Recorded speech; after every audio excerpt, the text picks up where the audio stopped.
할렐루야. 우리 함께 자리에 앉으시겠습니다. 성령 안에서 기도하라. 오늘 네 번째 말씀은 골방 기도입니다. 골방 기도. 때와 장소를 정해놓고 기도하라.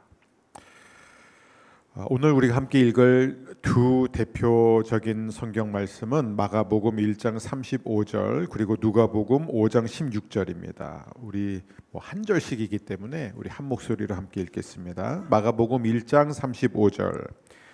새벽 아직도 밝기 전에 예수께서 일어나 나가 한적한 곳으로 가사 거기서 기도하시더니. 누가복음 5장 16절 말씀 함께 읽습니다. 예수는 물러가사 한적한 곳에서 기도하시니라. 아멘. 사랑하는 여러분, 지금 삶이 굉장히 힘든 분들도 계실 거고, 아니면 요즘은 그래도 좀 비교적 좀 삶이 예전만큼 힘들지 않다라고 느끼시는 분들도 있을 것입니다. 어쩌면 대부분이 다 삶이 너무 힘들다고 느끼고 계실지 모르겠어요. 근데 여러분, 정말 한 가지는 확실합니다. 기도하면 삶에 일어나는 모든 문제를 감당할 수 있다는 거예요. 그런데 기도를 하지 않으면, 기도가 받쳐주지 않는다면 삶의 모든 영역이 서서히 무너져 내린다는 것입니다. 이것은 불변의 원칙입니다. 기도가 그만큼 중요하죠. 우리가 매일 책임져야 할 일들이 얼마나 많은지 모릅니다. 가정을 지켜야 되고, 또 가정의 재정이 중요하고, 또 우리가 하는 모든 일터의 일들, 또 가사, 사역, 그리고 우리의 건강, 육체 건강뿐만 아니라 우리의 마음의 건강, 우리의 정서적인 건강, 이 모든 부분들에 있어서 가장 중요한 것은 바로 기도 위에 세워지고 또 기도에 의해서 지탱이 된다는 사실을 우리는 알아야 되는 거예요. 우리가 영적인 삶, 영적인 사람 이런 표현을 많이 쓰지만 결국 영적인 삶은 기도하는 삶이고, 결국에는 영적인 사람이 어떤 사람이냐? 기도하는 사람이라는 것이죠. 왜냐하면 우리가 이 땅에서 하는 모든 것이 다 기도에 달려있기 때문입니다. 우리는 첫째 날 성령 안에서 기도하라 첫째 날에는 먼저 성령님과 하나가 되어야 된다. 참된 기도는 성령님과 일치된 상태에서 아버지의 뜻을 따라 기도하는 거예요.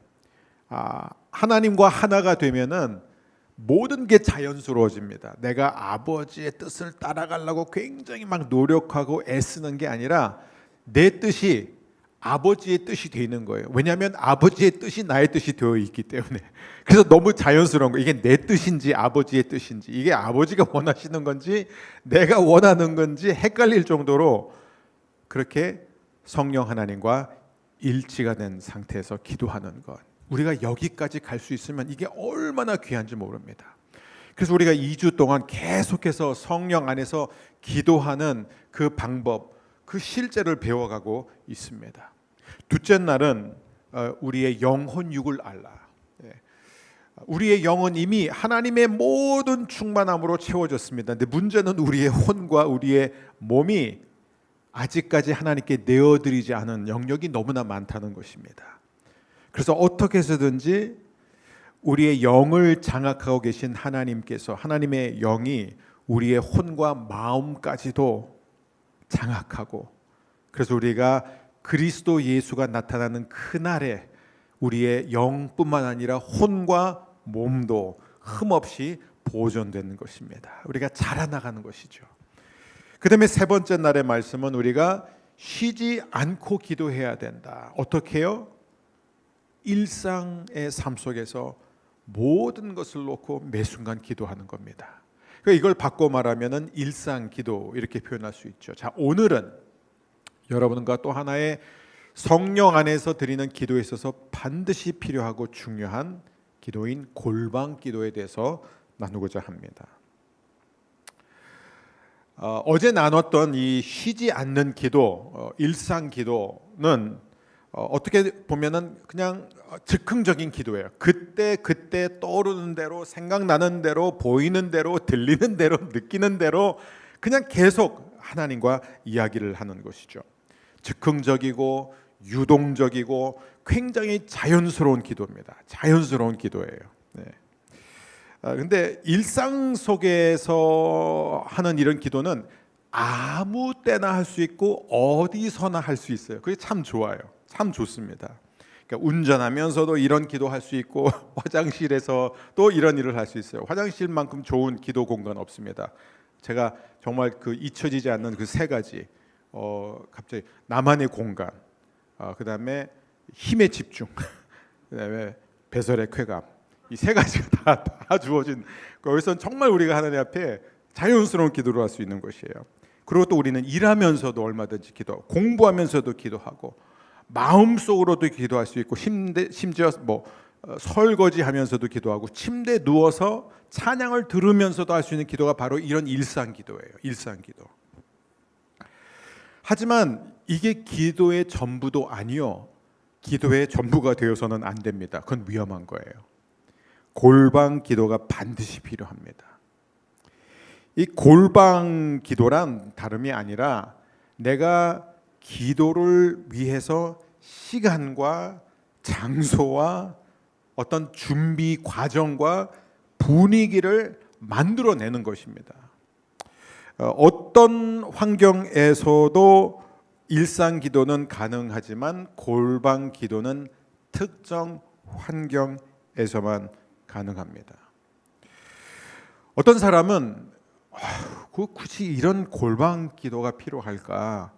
그냥 내 삶 전체가 기도인데 그냥 늘 일상의 삶 속에서 모든 것을 놓고 하나님과 대화하면은 굳이 또 따로 이 골방에 또 들어가서 시간과 장소를 정해놓고 하는 기도가 그렇게 중요하지는 않다. 일상 기도가 안 되는 사람들이 골방 기도를 해야 된다라고 말합니다. 그리고 어떤 사람들은요, 골방 기도에 너무 익숙하고 그런데 이 일상 기도를 하라고는 굉장히, 저는 그런 분들 많이 봤어요. 딱 정해진 시간에 정해진 장소에 딱 들어서 이제 기도할 시간 됐다 하고 딱 들어가서 기도하지만 그 기도 시간 외에는 이분이 하나님을 의식하거나 어떤 하나님을 찾거나 하나님에 대한 감사를 표현한 적이 한 번도 본 적이 없었어요. 제가 굉장히 가깝게 지냈던 분인데도. 그러니까 이게 뭐냐 이거죠. 골방 기도가 중요한 거냐, 일상 기도가 중요한 거냐, 둘 다 성령 안에서 기도하는데 반드시 필요한 것입니다. 반드시 필요합니다. 만약에 이거를 좀 더 쉽게 설명하자면 일상 기도는 우리의 어떤 영적 길이를 보여줍니다. 그러니까 일상 기도는 우리가 계속 기도할 수 있다는 거예요. 이게 오래 갈 수 있다는 거죠. 그런데 골방 기도는 영적 깊이를 나타내줘요. 우리가 얼마나 하나님과 깊은 사귐을 갖고 있는가. 예수님께서 직접 이 골방 기도를 하라고 가르치셨습니다. 마태복음 6장 5절과 6절을 보게 되면 너는 기도할 때에 내 골방에 들어가 문을 닫고 은밀한 중에 계신 내 아버지께 기도하라. 은밀한 중에 보시는 내 아버지께서 갚으시리라.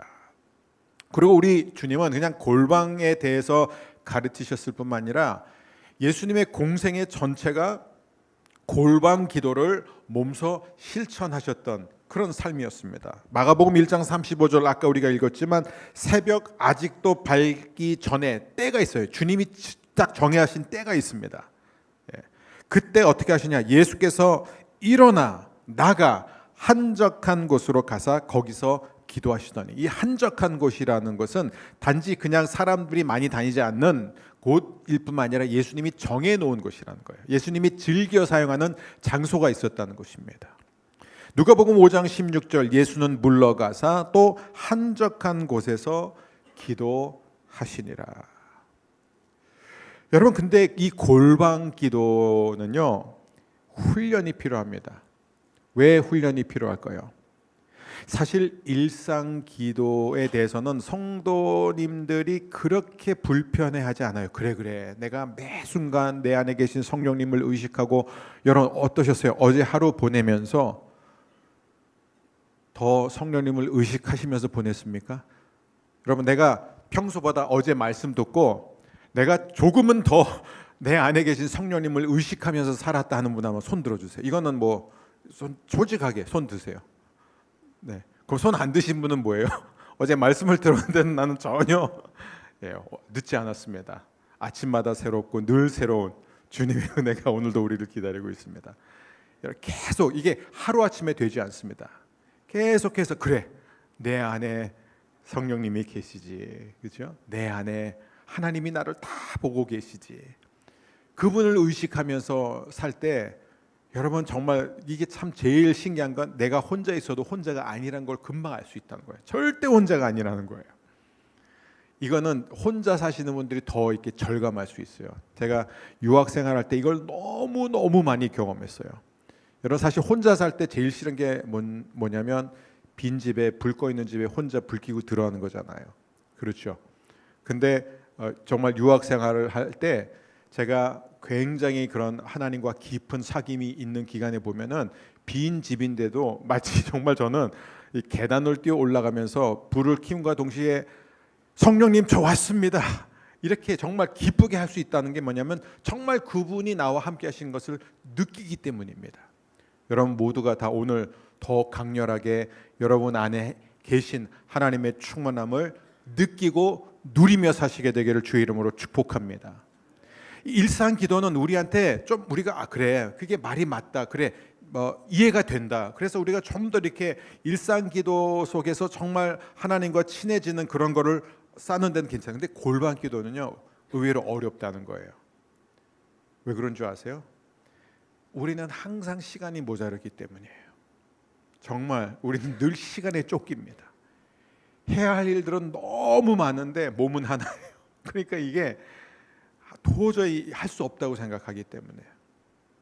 그래서 이 골방 훈련이라는 것은요, 일상 기도는 시간의 구애를 받지 않아요. 왜냐하면 뭘 하면서도 계속 마음으로 할 수 있는 거거든요. 장을 보면서도, 운전하면서도, 볼일 보면서도, 공부하면서도 할 수 있는 거지만 골방 기도는 그렇잖아요. 골방 기도는 아예 일상의 삶에서 벗어나야 되는 거예요.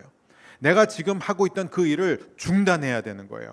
그리고 그 일을, 그러니까 골방으로 들어가서 문을 닫고 은밀한 중에 계신 내 아버지께 구하는 시간이기 때문에 그렇습니다. 그러면 우리가 어떻게 골방 기도 훈련을 하느냐? 여러분, 다른 방법 없습니다. 사실 기도에는요 지름길이라는 게 없어요. 방법은 골방 기도를 우리의 일정 속에 집어넣어야 되는 거예요. 여러분, 전 참 이해가 안 되는 게 뭐냐면 사람들 만날 때는 여러분 항상 시간과 약속을 정하잖아요. 여러분이 뭐 누군가를 만날 때 그래 우리 뭐 아무 때나 우연히 만나면 만나자 이렇게 하고 만나지 않잖아요. 여러분이 항상 그래 너 언제 시간 돼? 그래 모레 나 모레 몇 시부터 몇 시 사이 시간 되는데 그럼 우리 어디서 만날까? 그 집이 되게 맛있대. 요즘 핫하대 하면서 우리가 막 정해가지고 만나잖아요. 사람하고도 우리가 시간과 장소를 정하는데 왜 하나님하고는 시간과 장소를 정하지 않는지 모르겠어요. 여러분, 사실 가족도 그래요. 부부 사이도요, 부모 자녀 사이도 그렇습니다. 우리가 다 분주하잖아요. 그렇기 때문에 뭐 같이 살면은 일상의 대화는 할 수 있어요. 예? 밥 먹었니? 뭐서부터 시작해서 오늘 저녁 뭐 해서부터 시작해서 뭐 애들은 왔나? 뭐 이런 얘기들, 뭐 오늘 별일 없었고 뭐 이런 얘기들은 우리가 다 해요. 근데 문제는 뭐냐면 이런 일상 대화만 하고 사는 가정은 결코 친밀한 가정이 될 수 없습니다. 부부 사이에서도 그렇고 부모 자녀 사이에서도 그렇고요. 단 둘이서 시간을 내서 얼굴을 마주 보면서 대화를 해야 된다는 거예요. 이게 얼마나 중요한지 모릅니다. 제가 굉장히 이 도전을 받았던 목사님의 이야기인데 제가 전에 사역했던 온누리교회에서 제가 그때 이제 통역 사역을 하면서 많은 그 해외 특별히 이제 미국 지역에 많은 정말 귀하게 쓰임 받는 목회자들을 많이 이렇게 그 초대해서 그분들과 이제 통역하는 시간을 가졌는데 제가 정말 기억에 남던 한 분이 뭐냐면 그분은 그때 자녀가 5이에요. 지금은 제가 알기로 7인가 8이에요. 근데 5인데 이분은 아무리 바빠도 일주일에 한 자녀하고 최소 2시간에서 3시간 따로 보내신대요. 무조건이래요, 그거는. 이거는 협상 불가라는 거예요. 그래서 자기도 바쁘고 아이들도 바빠요. 그렇지만 자기는 5명의 아이들을 한꺼번에 만나지 않고 한 아이와 일주일에 최소 2시간에서 3시간 따로 만난다는 거예요. 따로 시간. 그거 대단한 거거든요. 그거 쉽지 않거든요. 왜냐하면 이 목사님은요, 집회 일정을 잡으려면 기본 2년에서 3년을 기다려야 할 정도로 바쁜 분이에요. 근데 우선순위가 있다는 것이죠. 왜요? 자녀는 가까운 관계이기 때문에. 여러분, 근데 왜 우리는 하나님과의 만남에 있어서 왜 하나님과의 만남을 왜 일정 속에 집어넣지 않습니까? 사실 저도 이렇게 나누지만 저도 떳떳하지 못할 때가 많아요. 왜냐하면 제가 분명히 하나님, 제가 이때부터 이때는 하나님과 단둘이 보내는 시간을 갖겠습니다. 하지만 전화 오고, 뭐 또 급한 전화 오고 이러면 다 받더라고요. 또 이게 참 쉽지 않습니다. 그러니까 우리가 정말 이 하나님과의 만남을 할 때 가장 중요한 게 뭐냐면, 사람과의 약속을 하는 것처럼 우리도 분명히 하나님과의 만남, 이 골방 기도를 내가 할 수 있는 선에서, 처음부터 여러분이 갑자기 난 내일부터 무조건 하루에 2시간 기도할 거야, 그거 너무 처음부터 무리하게 그러죠. 그러면 여러분 하루 이틀 안 돼서 금방 낙심되고 막 자기한테 화가 납니다. 나 왜 이래 도대체. 이 부분 내일 나눌 거예요. 그러니까 여러분, 처음에는 그냥 짧게 잡으세요. 여러분이 할 수 있는 선에서. 근데 분명한 것은 뭐냐면, 여러분이 하루 기도하고 골방 기도를 하고 보내는 하루가 기도 없이 보내는 일주일보다 훨씬 더 생산적일 거예요. 여러분, 정말 그렇습니다. 영적으로 뿐만 아니라 실제로 더 생산적이라는 거예요. 많은 성도들은 이렇게 그 골방 기도를 힘들어하는 이유가 바로 여기 있습니다. 근데 성령님은 모든 기도를 도와주세요. 모든 기도를. 왜 기억하세요? 성령 안에서 기도드린다는 것은 뭐냐면, 성령의 인도를 받으며 성령의 능력으로 우리 안에서 우리를 위해서 말할 수 없는 탄식으로 기도하시는 그분의 흐름을 내가 타는 거예요. 내가 기도하는 것 같지만 사실 내 안에 계신 그 성령님을 따라 내가 기도하는 것이에요. 그래서 그 성령님은 내가 하는 모든 기도를 도와주십니다. 그런데 이 골방 기도만큼은 내가 그만큼 노력을 해야 하는 부분이 있습니다. 굉장히 노력을 하는 부분이 필요합니다. 그 노력해야 하는 부분이 특별히 이제 3가지 영역인데, 그 3가지 영역 가운데 첫 번째가 뭐냐면 바로 이 집중하는 거예요. 집중. 여러분, 기도에 있어서 집중하는 것보다 더 힘들면서도 중요한 게 없습니다. 왜냐하면 기도를 방해하는 요인들이 너무 많아요. 뭐 제가 다 우리 옛날 얘기지만, 참 어떻게 보면 대학 다닐 때는 핸드폰도 없었고, 물론 삐삐는 있었지만 핸드폰도 없었고 컴퓨터도 없었어요.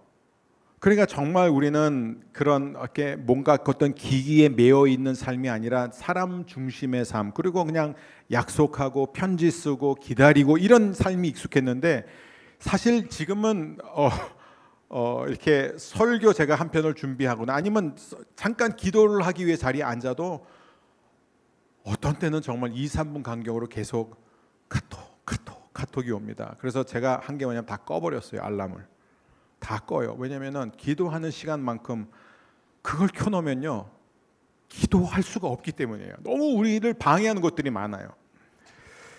그런데 우리가 이런 방해 요소들을 어떻게 제거하느냐, 이걸 뭐 꺼버리고 뭐 전화기를 꺼버려 해가지고 될까요? 전화기를 끄면 더 불안해요.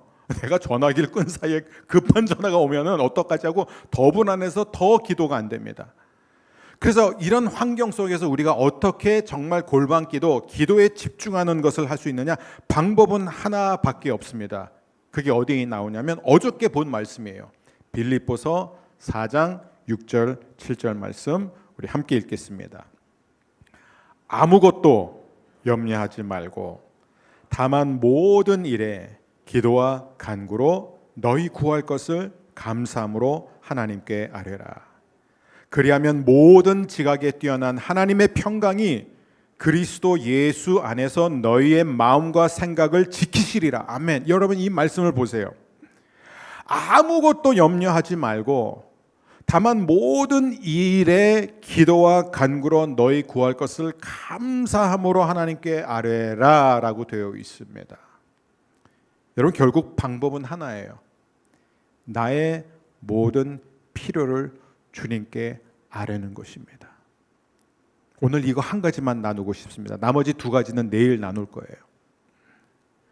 여러분, 결국 우리가 어떻게 기도에 집중하냐면 염려하지 말라고 그러잖아요. 왜냐하면 우리가 염려할 수밖에 없는 일들이 많다는 것을 주님이 아실까요? 아세요. 주님이 아세요. 현대인의 삶이 얼마나 분주하고 얼마나 쫓기는지 제가 정말 우리 아이들 보면서 느끼는 게 뭐냐면 얘네들은 무슨 컴퓨터를 틀어놓고 음악을 들으면서 문자를 하면서 공부를 해요. 이게 가능한지. 그러니까 저희 막내가 자기가 이때 막 수학 문제를 다 풀었어요. 그다음에 이제 그걸 나중에 자기가 채점했는데 자기가 충격을 받더라. 어떻게 요 따위로 문제를 풀었는지 자기가 스스로 말해. 어떻게 요렇게 문제를 풀었냐. 그러니까 안 되는 거예요. 막 여기에서 오고 저기에서 오고 문자 보내고 하면서 여러분, 이런 여러 가지 환경 요소 속에서 우리가 집중할 수 있는 방법은 무엇이냐면요. 지금 나를 염려하게 하는 것, 내 마음속에 가장 큰 것이 무엇이냐 이거예요. 근심이 무엇이냐 이거예요. 내 집중력을 빼앗아가는 그것이 무엇이냐 이거예요. 그것을 가지고 하나님께 기도하라는 거예요. 여러분, 이게 참 중요합니다. 저를 한번 따라해 주세요. 염려는 가짜 기도다. 네. 염려는 뭔지 아세요? 내 몸이 지금 가짜 기도를 하는 거예요. 백날 염려해도 여러분 하나도 달라지는 거 없고 좋아지는 거 없어요. 나빠지지. 좋아질 거 하나도 없습니다. 여러분이 열심히 염려하면 염려가 응답될 줄 아세요? 전혀 응답되지 않습니다. 염려는 더 큰 염려를 낳습니다. 염려를 이길 수 있는 방법은 하나밖에 없어요. 그 염려를 가지고 하나님 앞에 나가는 것입니다. 그게 뭔지 아세요?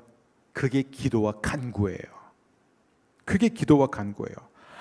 아무것도 염려하지 말고 다만 모든 일에 기도와 간구로 너희 구할 것을 감사함으로 하나님께 아뢰라. 그럴 때 뭐예요? 모든 지각에 뛰어난 하나님의 평강이 그리스도 예수 안에서 너희의 마음과 생각을 어떻게 한다고요? 지키신다는 거예요. 저는 이 부분에 있어서요, 여러분 새신자들의 기도 들어본 적 있으세요? 제가 가장 감동받는 게, 저는 이제 예수 믿은 지 얼마 안 된 분, 정말 주님 만나서 너무 행복해하는 분들의 기도가 저는 제일 은혜되고, 교회 오래 다닌 분들의 기도는 정말 은혜가 안 돼요. 좀 죄송해요. 근데 솔직히 그래요. 제 기도도 별로 은혜가 안 돼요. 왜냐하면 여러분 새신자 기도하는 거 들어보면요, 특히 저한테 그래요. 목사님, 제가 한번 기도하시라고 그래요. 저 기도 못 하는데요. 그래서 왜 기도 못 하세요? 그냥 마음에 이렇게 나오는 대로 하세요. 하면 막 기도를 막 해요. 근데 그 기도가 너무 귀여워요. 정말 그 기도가요, 하나님 앞에 드리는 기도가 하나님, 제가 이런 말씀 드려도 되는지 모르겠지만 하면서 막 이렇게 얘기하고 저렇게 하면서 저한테, 목사님 이렇게 해도 되는 거예요? 이건 맞아요? 이렇게 해도 하나님이 들으세요? 그러니까 자기 기도에 대해서 정말 자기가 너무 솔직하게 기도하는 거예요. 이걸 어린아이로 따지자면, 여러분 제가 이틀 전에 우리 하준이랑 새벽기도 끝나고 얘기하는데 저 너무 재밌었어요. 어쩌면 이렇게 한마디가 이렇게 재밌는지 모르겠어요. 이렇게 밥을 먹는데 자기가 장외 홈런을 쳤대요. 와, 그래서 너 장외 홈런이 뭔데 했더니 그 놀이터에서 쳤는데 공이 주차장으로 갔대요. 와, 모든 얘기가 이렇게 기발한 거예요. 얼마나 재밌어요. 그리고 그날도 이제 우리 기도 받고 싶은 사람들 앞에 우리 어른들 아무도 안 나왔어요. 왜요? 때 묻었기 때문에. 왜냐하면 나오고 싶은데 신경 쓰이고 남들 보일까봐, 그래서 그냥 나갈까 말까 갈등하다 끝나요 항상. 근데 하준이는 바로 나와서 저한테 웃으면서 기도해 주세요. 너무 어린아이와 같은 마음. 이게 무슨 얘기냐면, 여러분 우리는 하나님의 자녀예요. 자녀는 아버지 앞에 나갈 때 사실 당당해야 되는 거예요. 어린아이가 자기 부모 앞에 나가서 내가 지금 어머니 아버지한테 이런 말씀을 들어도 될까? 내가 지금 너무 배가 고픈데 밥을 달라고 하는 게 맞나? 어떻게 표현해야지 될까? 이런 걸 갖고 너무 우리 엄마 아빠는 내가 원초적이라고 말하지 않을까?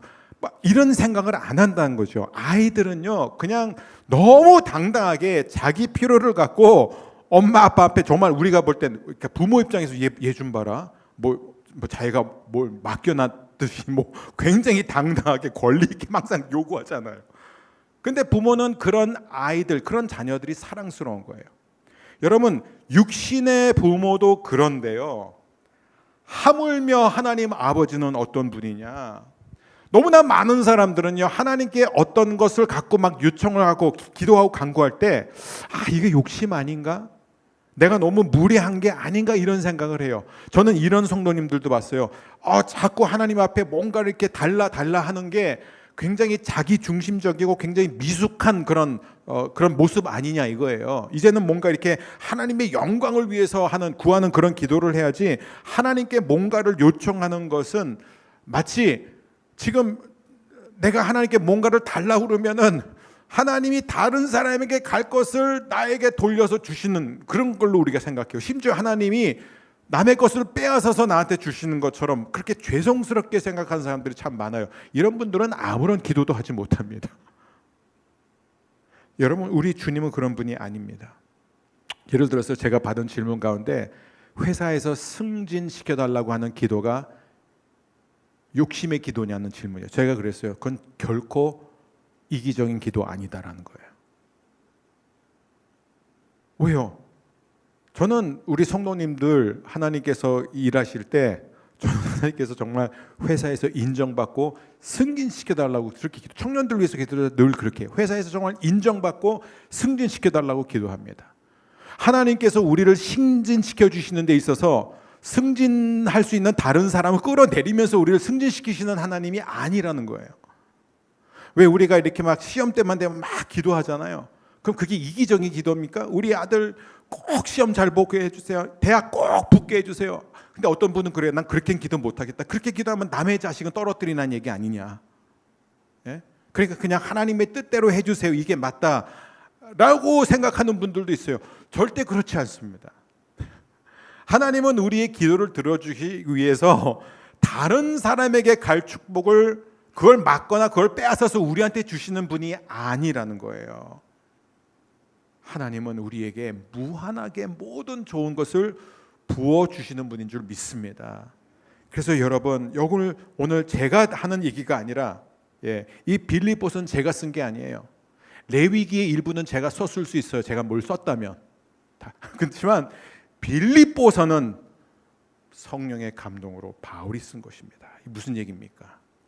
이 빌립보서의 말씀에 보면 아무것도 염려하지 말고 그 염려하는 모든 것을 가지고 하나님 앞에 뭐예요? 기도와 간구로 나아가라. 전 여러분 모두가 주님 앞에 어린 아이처럼 이 시간에 나아갈 수 있게 되기를 바랍니다. 여러분, 골방 기도라는 것 뭐 다른 거 아니에요. 내가 시간을 정해놓고 장소를 정해놓고 하나님과의 약속을 하고 만나는 것입니다. 저는 여러분 모두가 다 골방 기도를 금년에만 하지 마시고 이제 이틀 3일밖에 안 남았습니다. 2023년에는 여러분 모두가 다 하나님 앞에 각자가 다 다를 수 있습니다. 어떤 분은 새벽에, 어떤 분은 잠자기 전에, 어떤 분은 낮에, 다 다를 수 있지만 반드시 그 시간, 그 장소에서 하나님과 나만의 깊은 사귐의 시간을 갖게 되는 그런 축복이, 성령님과의 깊은 사귐이 있는 그런 시간이 되기를 주의 이름으로 축원합니다.